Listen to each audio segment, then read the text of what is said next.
Hello, hi, I'm back. Welcome to FrumiousReads. My name is Gabrielle and I made another video because I actually have the whole day off today, and so I'm like catching up on so many things. I'm just like, I have been getting back into books again. I've had more energy lately. I finally am not sick because I was sick for like a month straight. Not COVID, but literally everything else you could possibly catch. I had stomach flu and then I had cold. It was a mess. But back to normal, and if you haven't seen, I've been starting to post more on TikTok because TikTok's actually super fun. So that's been something I've kind of started getting a little bit more into. So if you haven't already, follow me over there just because I might make little short videos there and then talk about them more on here. So for example, this one that I made. Now, what do we say when all of our shelves are already full of books we haven't read? Add books to cart. No! I'm actually going to make a little book haul out of it and show you the books that I bought, even though I have absolutely no more room left on this shelf. Any of these shelves. There's no room left here for me to buy more books, and yet I still do. All these books were got from Goodwill because my local Goodwill is fantastic and they have great book finds there. So all these books were there, and I was super excited to see them, and before I knew it, I had like a whole cart filled. So this is kind of condensed, but also not really. The first book I got is this true crime anthology. It is the true stories of the world's infamous murderers, thieves, and con artists. And that's kind of why I got it, not only because it looks really interesting and it's got like pictures and, you know, it's just like a cool anthology I didn't have, but it has more than just serial killers in it. It's got the other kind of criminals that you can read about, and so I'm hoping to read it and then get some good ideas for people to cover on the A Murderous Affair podcast, which is a podcast I host about women in history known for mayhem and murder. And usually there's some cool stories in here that may be a little harder to hear about. I will let you guys know what this book is, and if you've read it, let me know what you think in the comments down below.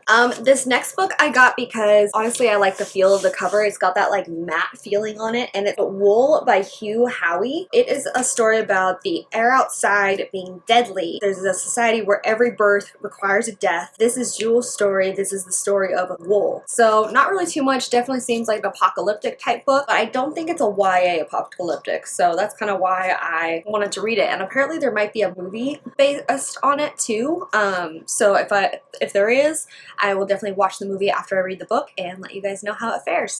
This one I got because it's just like a really short story. It is called The Castles of Athen and Dunbane by Radcliffe. It's got a really cool cover. It's very like that soft print. It's printed very softly on the cover, which is a huge appeal to me. I really do base the books I buy off of how their covers feel. But this one is a really short book, and it is following her husband's death at the hands of the Baron of Dunbane. Lady Matilda retired to her castle to raise her children. Now a young man, her son Osbert swears to avenge his father's death. On a trek through the Highlands, he meets a man with a shocking secret. So it sounds like a little murder mystery with a slight dash of historical fiction, and it shouldn't be that long to read. It looks like it's maybe 100 pages.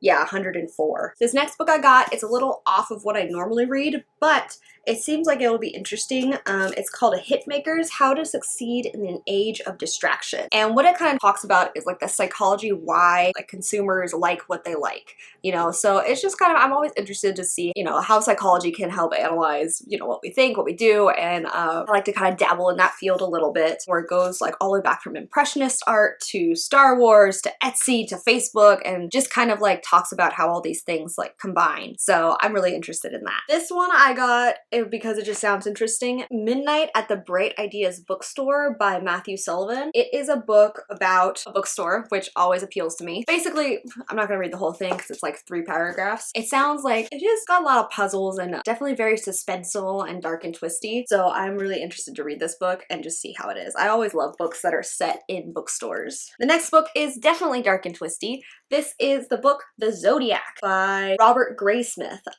I watched the Zodiac movie on Netflix that has Robert Downey Jr. in it, and it was extremely like just gripping, and I know that this is definitely one of those ones that everybody kind of knows about the case. There are people who to this day are still trying to solve it, and like it's a big contention on who was the Zodiac. I just wanted to pick it up and see what it's like. Lastly, I got a woman that I love. She is a huge pop culture icon, still revered to this day. It is Audrey Hepburn. This is a biography about her life. It was written by Barry Paris. It's got a lot of pages, and I always love reading about Audrey Hepburn. We have the same birthday, so I'm always a little bit more interested in her life and just kind of want to know more about her because she had such a cool life. She was a really, really amazing woman, and if you don't know a lot about her, you should definitely look her up. But yeah, I think I finished with like just enough time to end this video before my battery dies. Thank you guys so much for watching this video. I hope you guys enjoyed it. Let me know if you've read any of the books that I mentioned, and if you did, what your thoughts were.